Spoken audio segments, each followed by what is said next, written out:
throwing in the thing with the bear. He saves it. But the really weird scene is the one where like there's I forget who he is. They have the guy captured and they're torturing him. But these girls come in and start doing it, and then they're like, "Oh yeah, is that your precious piece?" Dude, that guy's awesome. That's I forget his name. I was like, this episode just got really weird. Yeah, he gets to. That's season 2. I think it's season. I think it's like the first half of season 3. I think it's the first half of season 3. Because everybody told me season 2 picked up. I'm like, no. Season 2 is like real political. Yeah. It's like super political. Like they're trying to line everything up with season 2. Season 1 is action packed. Season 2 is political. Season 3 kind of starts picking back up again, and then season 4 is like in between. But there was like 7 seasons. It was 7 or 8. Probably 7. I don't know. I feel like I'm a long way from being finished with it. I love Game of Thrones. I would probably be watching if I hadn't seen it. It was, people kept talking about it, and I waited until all the season over. Well, that's what and I sat down and just watched. That was my strategy, because I didn't just start HBO. I didn't really have a way of like immediately watching it. Like, well, I'll wait till it's all done. You know? Right? Well, this is when they started. Netflix still did DVDs. Those are hot. So.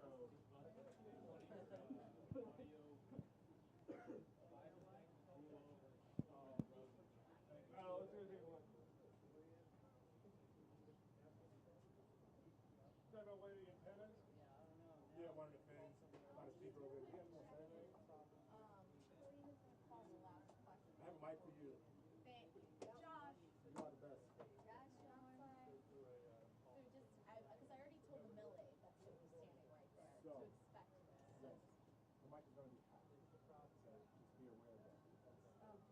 Because I don't know when she's going to get up and say what she needs to say, and I don't want her to stand up and start talking. I fear nothing like I fear a hot mic. I'm like, it's so funny. So I'm going to, it's not going to be hot the entire time. I'm going to wait till probably about the first 2 questions, and then I'll tell her my pass. You know how many questions is it? 2 and 2? It's 2 and 2, yeah. Okay. And you know what? I'll be in the back, so maybe I'll Probably about like around the 4th question. Yeah. Make an appearance to look for you. Okay. That'll work. This is her mic. It's locked on, so she's good to go. It'll be on, but it'll be done. Yes. And it's not hot right now. Hey, Johnny, Say something about that. listen to touches, you got lip balls all over your hair. He does that on purpose. He wants people to touch him. Weird. Hi, how are you? Hi. Females touch. Good to see you. I see my wife. Great. My wife for years. Yeah. My seat. So, what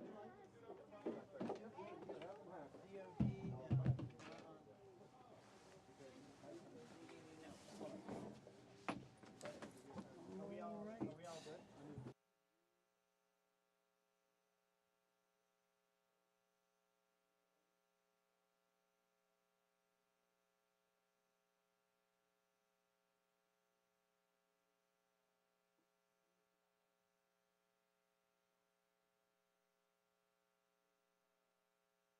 Mic on and off. And the main important one is your volume control there. And you always want to probably be on original. But I did set it up if you wanted to listen to the other booth. I don't think that's No? necessary. Okay, stay on original and you're good to go. You'll hear the podiums. Okay.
this end.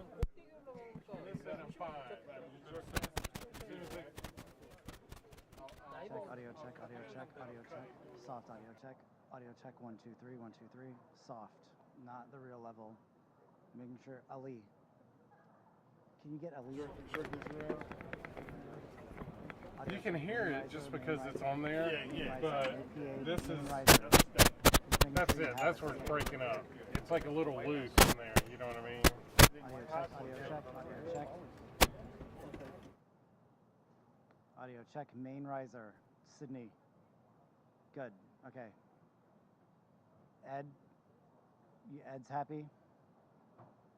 Got it? Huh. Audio check, audio check. Everybody has what they want? Okay.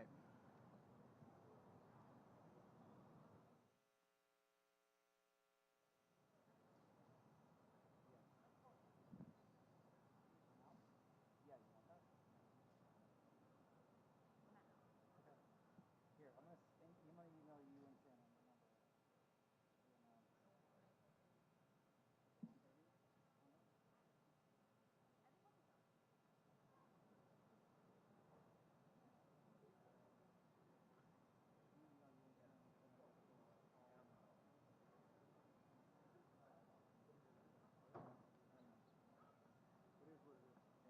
But there's other things you think about.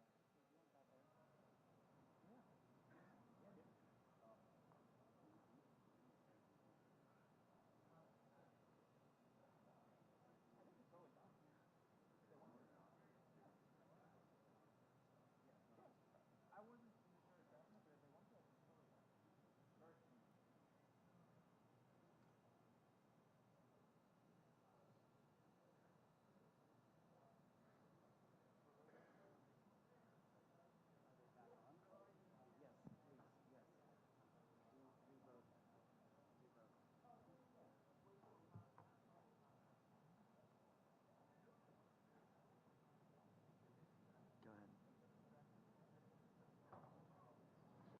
Test of English earbud. Give me a thumbs up if you got me. There you go. All right. I'm going to go next door. Okay.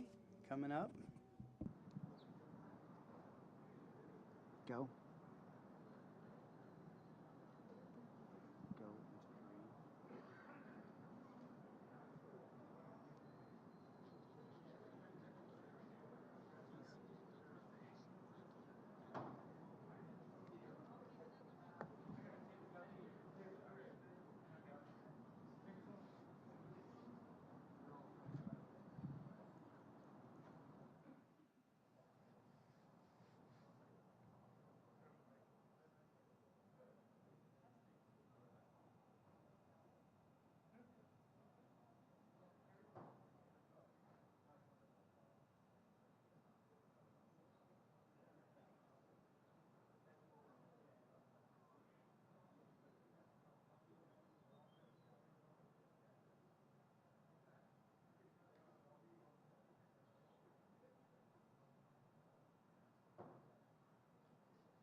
Distinguished guests, please take your seats and silence your cell phones.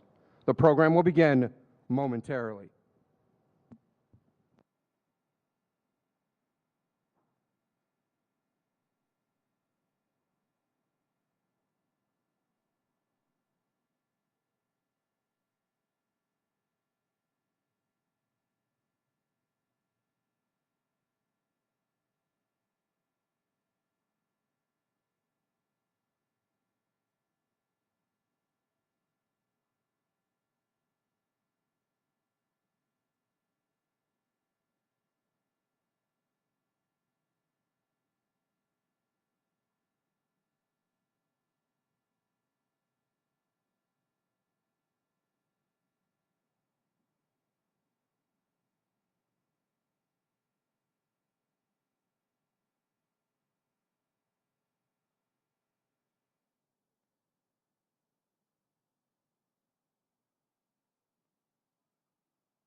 Distinguished guests, the President of the United States and the President of the Republic of Korea.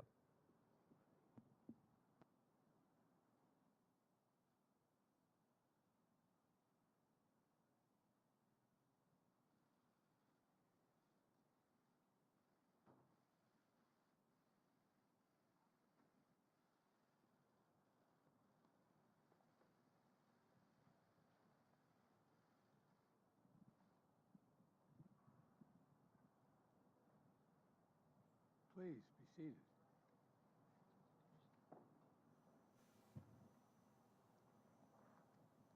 Well, Mr. President, it's good to see you again, my friend. We've met several times over the last year, and each time we have deepened our nation's partnership and for the benefit, I think, of both our peoples. Today's no exception. Our nation's relationship has been a great success story. The alliance formed in war and has flourished in peace.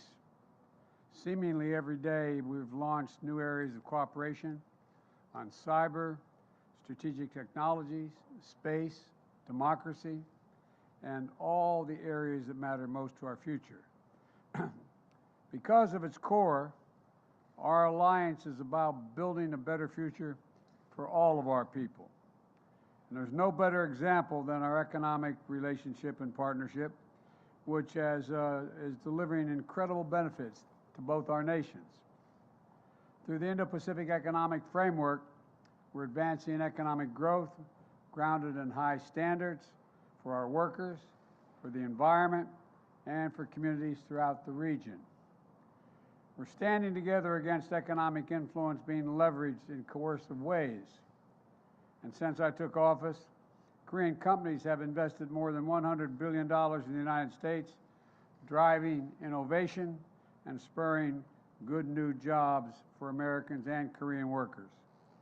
Our mutual defense treaty is ironclad, and that includes our commitment to extended deterrence, and that includes the nuclear threat and the nuclear deterrent. They're particularly important in the face of DPRK's increased threats and a blatant violation of U.S. sanctions. At the same time, we continue to seek serious and substantial diplomatic breakthroughs with the DPRK to bolster stability on the peninsula, reduce the threat of proliferation, and address our humanitarian and human rights concerns for the people of the DPRK. The Republic of Korea and the United States are working together, including through our trilateral cooperation with Japan, to ensure the future of the Indo-Pacific is free, is open, prosperous, and secure. I want to thank you again, Mr. President, for your political courage and personal commitment to diplomacy with Japan. I've worked on these issues for a long time, and I can tell you it makes an enormous difference when we all pull together. I also welcome and support your administration's new Indo-Pacific strategy. It's a strategy that affirms how aligned our two nations are and our visions of the region and how similar they are. Today, we discussed our work together on promoting peace and stability in the Taiwan Straits, ensuring freedom of navigation in the South China Sea and beyond. Excuse me. I also affirmed our shared commitment, we together shared our firm shared commitment to stand with the people of Ukraine against Russia's brutal assault on their freedom, their territorial integrity, and democracy. The Republic of Korea's strong support for Ukraine is important because Russia's flagrant violation of international law matters to nations everywhere in the world, not just in Europe. When it comes right down to it, it's about what you believe, what you stand for, what kind of future you want for your children and grandchildren. And right now, I believe the world is at an inflection point. The choices we make today, I believe, are going to determine the direction of our world and the future of our kids for decades to come. That's why this partnership is so important, Mr. President, because we share the same values, the same vision. And I greatly appreciate, Mr. President, that the Republic of Korea co-chaired the second Summit on Democracies last month, and they will host the third Summit for Democracies. We both understand that our democracies and our people are our greatest source of strength, and working together, they make our nation stronger and more effective. From tracking the climate crisis and strengthening our effort to fight it and strengthening global health, no two countries are better suited to meet the challenges ahead than the Republic of Korea and the United States. I want to thank you again, Mr. President, for your friendship, your partnership, and all you've done to help build a future of shared strength and success. The floor is yours, Mr. President.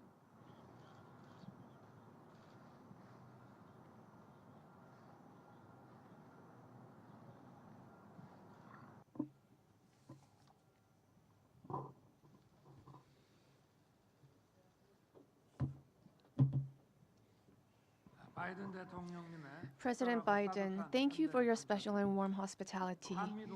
I am very pleased to be making a state visit to the United States during this meaningful year that marks the 70th anniversary of the ROK-US alliance. Our two countries have overcome challenges and crises during the past 70 years based on the deep roots of freedom and democracy, building a value alliance that is strong, resilient, and sustainable.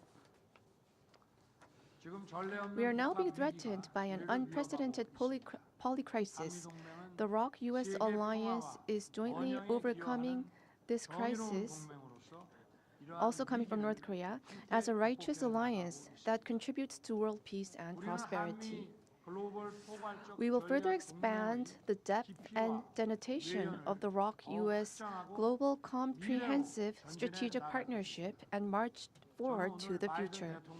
Today, President Biden and myself engaged in constructive dialogue to discuss ways to materialize this shared vision. The outcome of our dialogue is well outlined in the joint statement adopted today. The first key outcome is extended deterrence. Sustainable peace on the Korean Peninsula does not happen automatically. Our two leaders have decided to significantly strengthen extended deterrence of our two countries against North Korea's nuclear and missile threats so that we can achieve peace through the superiority of overwhelming forces and not a false peace based on the goodwill of the other side. Such a will and commitment is captured in the Washington Declaration. President Biden has reaffirmed his ironclad commitment to extended deterrence towards the Republic of Korea. Our two countries have agreed to immediate bilateral presidential consultations in the event of North Korea's nuclear attack and promised to respond swiftly, overwhelmingly, and decisively using the full force of the alliance, including the United States nuclear weapons. Our two countries have agreed to establish a nuclear consultative group to map out a specific plan to operate the new extended deterrence system. Now, our two countries will share information on nuclear and strategic weapon operations plans in response to North Korea's provocations and have regular consultations on ways to plan and execute joint operations that combine Korea's state-of-the-art conventional forces with the U.S.'s nuclear capabilities, the results of which will be reported to the leaders of our two countries on a regular basis. In addition, our two countries have agreed to further advance tabletop exercises against a potential nuclear crisis.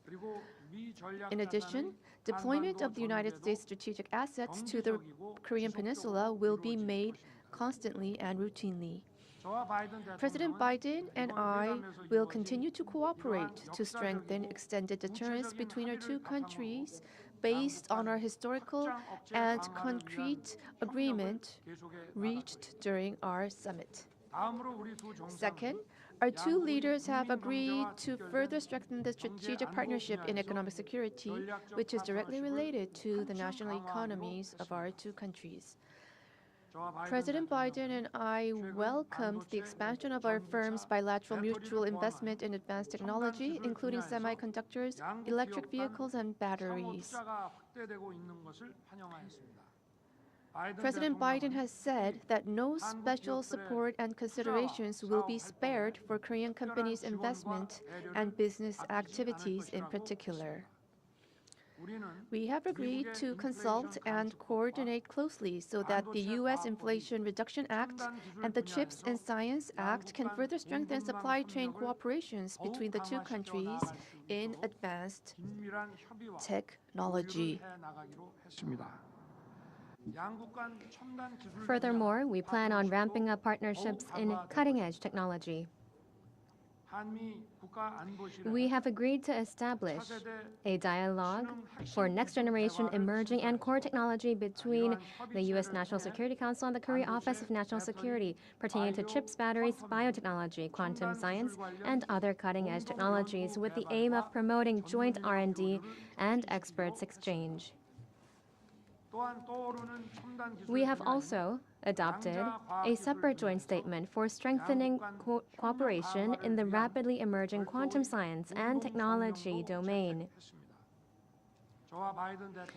President Biden and I have also agreed to get the ball rolling on discussions about expanding our alliance into cyber and space by applying the Mutual Defense Treaty in cyberspace and space as well. We have also agreed that the strategic cybersecurity cooperation framework adopted this time around will serve as the foundation on which we address cyber threats together and boost cooperation in information sharing, collection, and analysis. Space is another area that shows great promise for cooperation between our two countries. During my time here, I was able to visit the NASA Goddard Space Center. President Biden welcomed the establishment of CASA, and we have agreed to promote cooperation between CASA and NASA. We have also agreed to accelerate discussions on reaching a reciprocal defense procurement agreement, which is equivalent to an FTA in terms of national defense. Meanwhile, President Biden and I have agreed to promote exchange between the future generations of our two countries.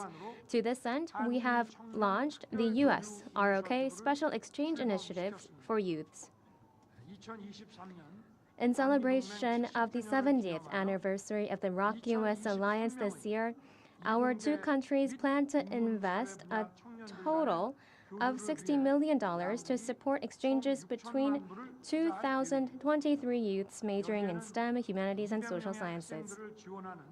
This also includes the largest Fulbright program to date, which will provide scholarships for 200 students. Last but not least, President Biden and I have agreed that South Korea and the United States, as key partners in achieving stability and building peace in the Indo-Pacific region, will put our heads together as we implement our Indo-Pacific strategies to strengthen our cooperation in addressing regional and global challenges. In particular, President Biden expressed strong support for efforts made by the Korean government to normalize Korea-Japan relations. And we have agreed to continue our efforts in strengthening Korea-US-Japan trilateral cooperation. Furthermore, we reaffirmed that the use of force to take the lives of innocent people, an example of which would be Russia's invasion of Ukraine, can in no circumstances whatsoever be justified. In that sense, we agreed to continue our cooperation and efforts alongside the international community to support Ukraine. During this meeting, we also discussed plans through which our two countries can take a leadership role in addressing global challenges such as climate change, international development, and energy and food security. I am delighted that through today's meeting, we've opened up a new chapter for the next 70 years of the ROK-US alliance.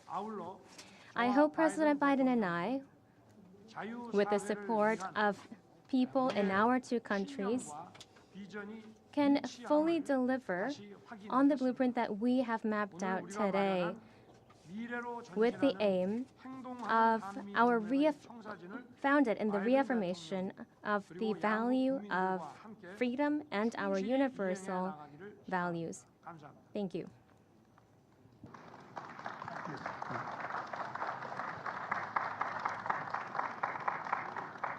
Now we're going to take some questions. The first question is from Courtney of the Los Angeles Times. Thank you, Mr. President. Your top economic priority has been to build up U.S. domestic manufacturing in competition with China. But your rules against expanding chip manufacturing in China is hurting South Korean companies that rely heavily on Beijing. Are you damaging a key ally in the competition with China to help your domestic politics ahead of the election? And one for President Yoon. There have been concerns since last year that North Korea will soon be conducting its 7th nuclear test amid growing domestic support in your country for your own nuclear weapons. Meanwhile, Russia has suggested it could send its latest weapons to North Korea if South Korea sends lethal aid to Ukraine. How do you seek to manage the North Korea risk amid obligations to Ukraine and NATO? Thank you. Let me respond to your question first. My desire to increase U.S. manufacturing and jobs in America is not about China. I'm not concerned about China. Remember, America invented the semiconductor. We invented it. We used to have 40% of the market. And we decided that what we're going to do over the past, I don't know how many decades, we decided that it was going to be cheaper to export jobs and import product. And along came the pandemic. And the pandemic taught us that we used to have, as I said, 40% of the market just some years ago. Now it's down to 10%. And again, we invented the supercomputer. So I decided to go out and see what we could do to increase our hold on the market once again. And so what I did was I went around the country, as well as in addition to passing the Chips and Science Act, I, in fact, visited countries around the world. And two significant South Korean companies decided they were going to invest billions of dollars in chip manufacturing in the United States. It wasn't designed to hurt China. It was designed so we didn't have to worry about whether or not we had access to semiconductors. For example, during the pandemic, what happened was all of a sudden everybody started to learn the phrase supply chain. A year ago, no one knew what the hell everybody was talking about when he said supply chain. But now they all know. And we lost access to these semiconductors, in which new automobiles in the United States need 30,000 of them just to build a new automobile. And we didn't have them. So we started to invest here. And what happened was when we encouraged the investment through the CHIPS and Science Act, and now we have enormous investment in the United States, well over $200 billion in long-term investment in semiconductors. And we're rebuilding the economy of the United States with those semiconductors. It's not designed to hurt China. The only thing I did say with regard to China, there are certain extremely sophisticated semiconductors that we have built that are useful for nuclear and or other weapon systems. Those we are not selling. We're not exporting to China or anyone else. And so that's the context in which this has all occurred. In the meantime, we're creating thousands of jobs and bringing back a sense of pride and dignity to so many towns in the country where all of a sudden over the last 3 decades we found out that factory had 600 people shut down. The soul of that community was lost. And so I made sure when the semiconductors were coming back that they were not just going to go to the coast, they'd be all over the country. And so we have a significant field of dreams outside of in Ohio, outside of Columbus. We're in Texas, we're in Arizona, anyway, they're all over the country. So it's not viewed to hurt anyone else. We are providing access to those semiconductors. We're a supply chain you can count on. But we are not going to sit back and be in a position where we don't have access to those semiconductors. We are not going to be a place where we're the end of that line. We're the beginning of it. And it's generating significant economic growth in America and not hurting anybody. And by the way, it's creating jobs in South Korea. It's creating jobs in South Korea, not just with SK, but anyway, with Samsung and other industries. So I think it's a win-win.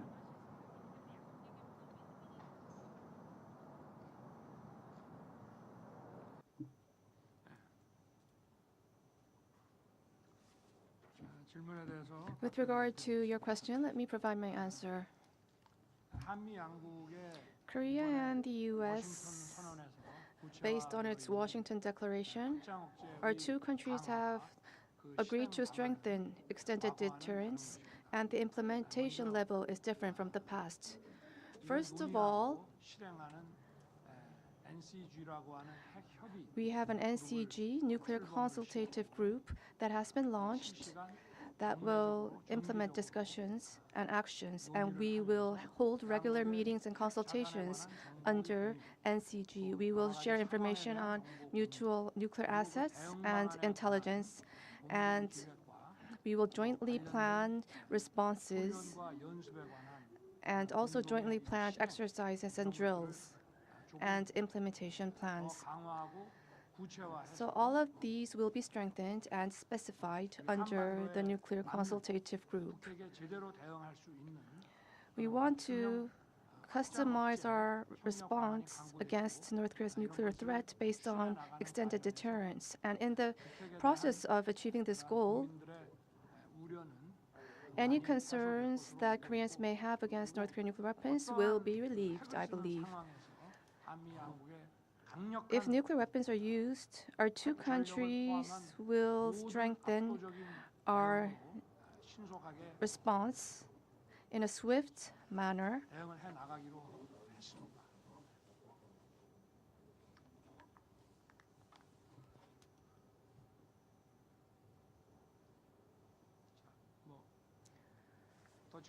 Any further questions to me? Please.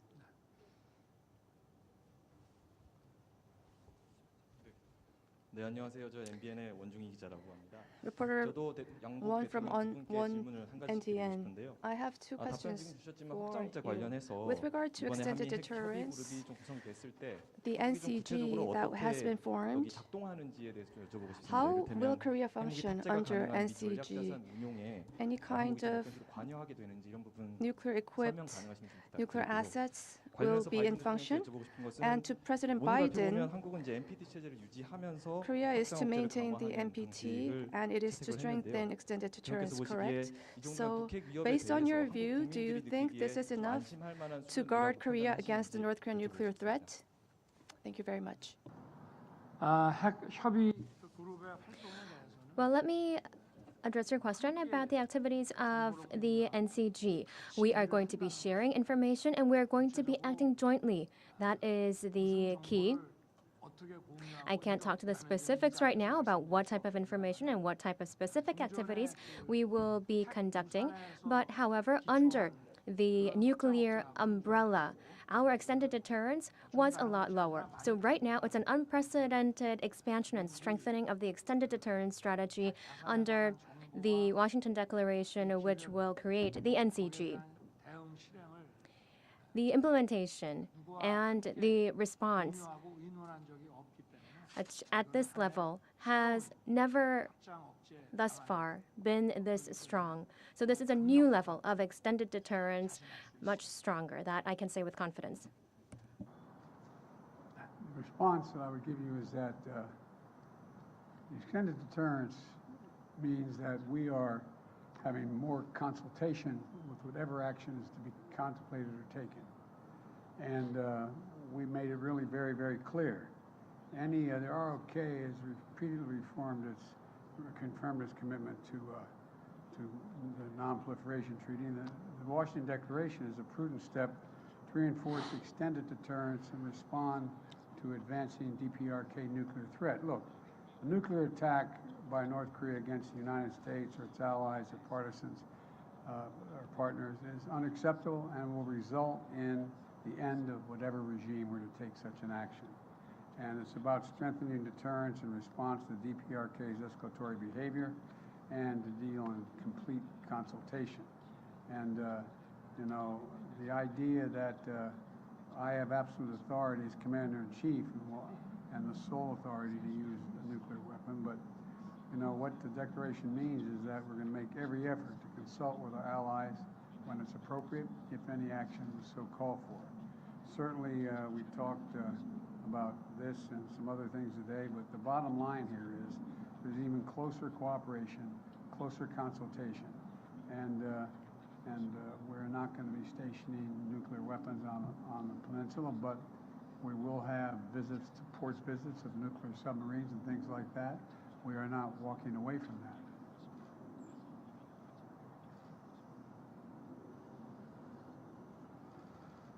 My turn to ask a question. I think the next question is Mary Bruce, ABC. Thank you, Mr. President. You recently launched your re-election campaign. You've said questions about your age are legitimate, and your response is always, just watch me. But the country is watching, and recent polling shows that 70% of Americans, including a majority of Democrats, believe you shouldn't run again. What do you say to them? What do you say to those Americans who are watching and aren't convinced? You've said you can beat Trump again. Do you think you're the only one? I may not be the only one, but I know him well, and I know the danger he presents to our democracy, and we've been down this road before. And with regard to age, you know, and polling data, I noticed the polling data I keep hearing about is that I'm between 42 and 46% favorable rating, et cetera. And but everybody running for re-election in this time has been in the same position. There's nothing new about that. You're making it sound like Biden's really underwater. Number one. Number two, when the same polling data asks whether they think what kind of job I've done, it gets overwhelmingly positive results. From 58% thinking everything from the CHIPS Act and all the things we've done. You know, we've created, like I said, we've created 12 million new jobs. We've created 800,000 manufacturing jobs. We have economic growth moving. We're in a situation where the climate, we've invested more money and more help in dealing with the climate crisis than any nation in the world. And so things are moving. And the reason I'm running again is there's a job to finish. The other thing is that, look, you know, think about what I inherited when I got elected. I inherited a nation in overwhelming debt at the time, number one, in the hole for the 4 years that he was president.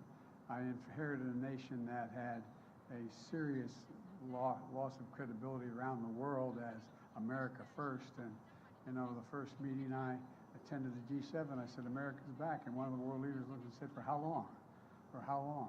There's a great concern about the United States being able to lead the free world. And we're doing that again. And those same polls you look at, you take a look at the polls, they're saying whether I pull together NATO and the European Union as well as Asian partners, I think we have. But there's more to do. And with regard to age, I can't even say, I guess how old I am, I can't even say the number. It doesn't register with me. And, but the only thing I can say is that one of the things that people are going to find out, they're going to see a race, and they're going to judge whether or not I have it or don't have it. I respect them taking a hard look at it. I take a hard look at it as well. I took a hard look at it before I decided to run. And I feel good. I feel excited about the prospects. And I think we're on the verge of really turning the corner in a way we haven't in a long time. I know you're tired of hearing me say we're at an inflection point, but we really are. What happens in the next 2, 3, 4 years is going to determine what the next 3, 4 decades look like. And I have never been more optimistic in my life about the possibilities of the United States. To be clear, though, you just said, I know him well. Did Donald Trump's decision to run affect yours? Would you be running if he wasn't? Yeah, I think I still would be running if he wasn't. I do know him well. He's not hard to know, as you know. You know him well, too. The question is whether or not, look, there's more to finish the job. We have an opportunity to put ourselves in a position where we are economically and politically secure for a long time. Look, we continue to have, and now you don't like me hear me saying it, there's still a contest between autocracies and democracies. And we're the leading democracy in the world. And it's something I know a fair amount about, something I care about, and something that I have found a willingness from an awful lot of our allies and friends to follow. So I think that we have to finish the job, nail it down.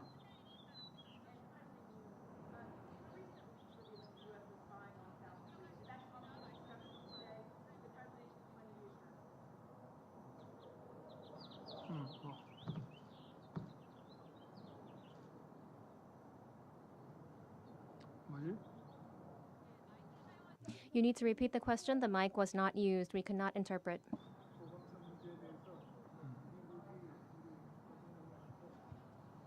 They need to repeat the question.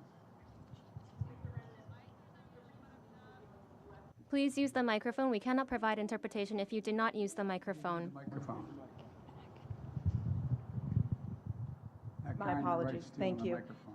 Did the recent leaks revealing that the U.S. was spying on South Korea come up at all in your discussions? And did President Biden provide you any assurances?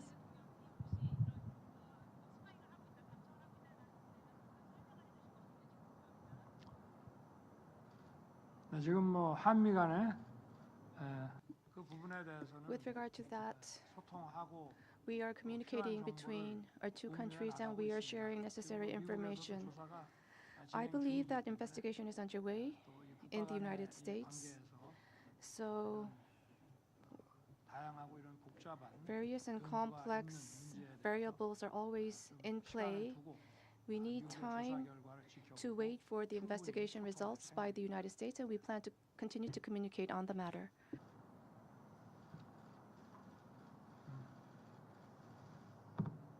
This will be the last question. I'm from Financial News. My name is Kim Hak-jae. My question goes to both of you. My first one goes to President Yoon first. During this state visit, you've said that the alliance has strengthened to cutting-edge industries, to cutting-edge science, and also investments in businesses have been some of the outcomes. These are some positives. However, to each individual of the public, how will this have a long-term impact? What will be the direct benefits felt? And to President Biden. In celebration of the 70th anniversary of the Iraq-US alliance, I know that the atmosphere is really positive. However, Korean businesses, especially because of the CHIPS Act and the IRA, are on edge. What message can you send to the Korean companies to really make sure and tell them that this is not something to worry about? The technology cooperation between the ROK and the U.S. and also in partnerships in cutting-edge industries and science and technology was your first question. So that is about really strengthening the competitiveness of our two countries. And it will enhance the productivity and create added value, high added value. These are the types of products that are going to be produced. And from the perspective of the public, for each individual, in that process, they will reap the benefits wide and comprehensive that will stem from these industries and investments in these industries, for example, from job creation as well. And above all, the future generations will be given the determination and will to take on new challenges and embrace opportunities in our industry so that they can continue to prosper and grow and become more abundant in the future. The reassurance is that it's overwhelmingly in our interest for Korea to do well. No, it is. It's very much in America's interest that Korea do well in the Pacific, very well, because they are one of our most valued partners. And so I think the combination of growing democracies and the democratic institutions as well as their economies is overwhelming in the benefit of the United States, whether it is in South Korea or it's in Australia, in the deep South Pacific. And so I think that there's a reason, overwhelming reason. Plus, in addition to that, we're increasing the number of student exchanges, access to more information between our folks, educating our people, as well as we're going to be cooperating in everything from space to technology to medicine. And so there's so many opportunities we have. And I don't think at least we don't, and I don't think so far, most of the South Korean companies believe that there's somehow a U.S. effort to slow them down, prevent their growth, or anything like that. We'd like to see them grow. And I mean that sincerely. It's overwhelming in the U.S. interest for South Korea to do very well economically. It's overwhelming in our interest because it has. And then lastly, I think we underestimate the example that South Korea sets. Here you have a nation that is significant, but is not a nation of 200,000, 300,000, 400,000 people making the kind of changes it's making. It gives other smaller nations hope to believe that if they have democratic institutions and commitment and impact on industries that in fact are the cutting edge industries, new sciences and technology, including AI and other things, that there's a future for them. And I think that's what this is about. And so we view South Korea's economic growth as a benefit to the United States as well as freedom around the world. Thank you all so very much. Appreciate it. Distinguished guests, please remain in your seats until the official delegations have departed.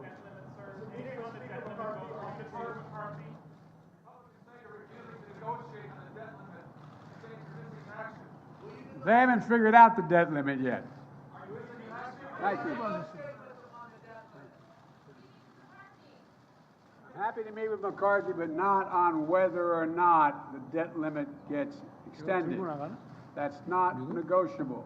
I noticed they quote Reagan and they quote Reagan all the time and they quote Trump, both of which said, it says, I'm paraphrasing, it would be an absolute crime to not extend the debt limit.